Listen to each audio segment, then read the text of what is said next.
ಮೂರನೇ ದಿನದ ಭಾರತ್ ಜೋಡೋ ಪಾದಯಾತ್ರೆ ಗಾಂಧಿ ಜಯಂತಿ ಹಿನ್ನೆಲೆಯಲ್ಲಿ ಬೆಳಗ್ಗೆ ಬ್ರೇಕ್ ನೀಡಲಾಗಿದ್ದು, ನಂಜನಗೂಡಿನ ಬದನವಾಳು ಗ್ರಾಮೋದ್ಯಮ ಕೇಂದ್ರದಲ್ಲಿ ನಡೆಯುವ ಭಜನಾ ಕಾರ್ಯಕ್ರಮದಲ್ಲಿ ಎಐಸಿಸಿ ಮಾಜಿ ಅಧ್ಯಕ್ಷ ರಾಹುಲ್ ಗಾಂಧಿ ಭಾಗಿಯಾದರು. ಮಹಾತ್ಮ ಗಾಂಧೀಜಿ ಪುತ್ಥಳಿಗೆ ಮಾಲಾರ್ಪಣೆ ಮಾಡಿ ಗೌರವಾರ್ಪಣೆ ಮಾಡಿದ ರಾಹುಲ್ ಗಾಂಧಿ ಅವರು ನಂತರ ಭಜನಾ ಕಾರ್ಯಕ್ರಮದಲ್ಲಿ ಭಾಗವಹಿಸಿದರು. ಭಜನಾ ಕಾರ್ಯಕ್ರಮದಲ್ಲಿ ರಾಹುಲ್ ಗಾಂಧಿ ಜೊತೆ ರಾಜ್ಯ ಕಾಂಗ್ರೆಸ್ ಉಸ್ತುವಾರಿ ರಣದೀಪ್ ಸಿಂಗ್ ಸುರ್ಜೇವಾಲಾ, ವಿರೋಧ ಪಕ್ಷದ ನಾಯಕ ಸಿದ್ದರಾಮಯ್ಯ, ಕೆಪಿಸಿಸಿ ಅಧ್ಯಕ್ಷ ಡಿಕೆ ಶಿವಕುಮಾರ್, ಪರಿಷತ್ ಪ್ರತಿಪಕ್ಷದ ನಾಯಕ ಬಿಕೆ ಹರಿಪ್ರಸಾದ್ ಮತ್ತಿತರರು ಭಾಗಿಯಾಗಿದ್ದಾರೆ. ಬದನವಾಳು ಗ್ರಾಮ ಗಾಂಧಿ ಜಯಂತಿ ಹಿನ್ನೆಲೆಯಲ್ಲಿ ಬದನವಾಳು ಗ್ರಾಮದಲ್ಲಿ ರಾಹುಲ್ ಗಾಂಧಿ ಶ್ರಮದಾನವನ್ನು ನಡೆಸಲಿದ್ದಾರೆ. ಮಧ್ಯಾಹ್ನ 3 ಗಂಟೆಯವರೆಗೆ ಇಲ್ಲೇ ರಾಹುಲ್ ಗಾಂಧಿ ಇರಲಿದ್ದು, ಖಾದಿ ಗ್ರಾಮೋದ್ಯೋಗದಲ್ಲಿ ತೊಡಗಿಸಿಕೊಂಡವರ ಜೊತೆ ಸಂವಾದವನ್ನು ನಡೆಸುತ್ತಾರೆ. ಸಂಜೆ 4 ಗಂಟೆಗೆ ಕಡಕೋಳದ ಕಾಳಿಕಾಂಬ ದೇವಸ್ಥಾನದ ಬಳಿಯಿಂದ ಪಾದಯಾತ್ರೆ ಆರಂಭವಾಗಲಿದೆ.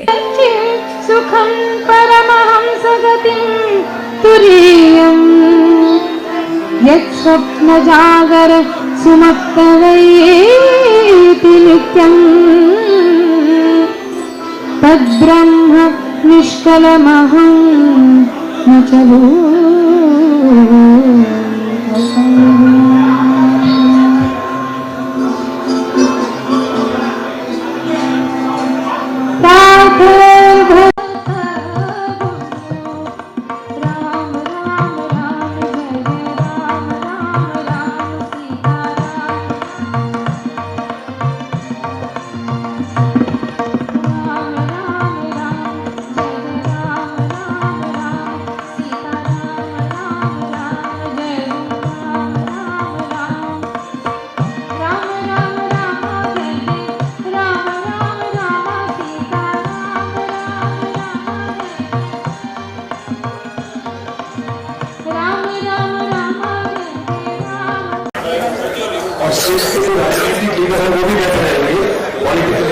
They will also sit. Only जिनका नाम अनाउंस हुआ है वही लोग जाएंगे. Sir, he was there when Gandhi ji came. He was a boy, and he was twice when Gandhi ji came. He was there.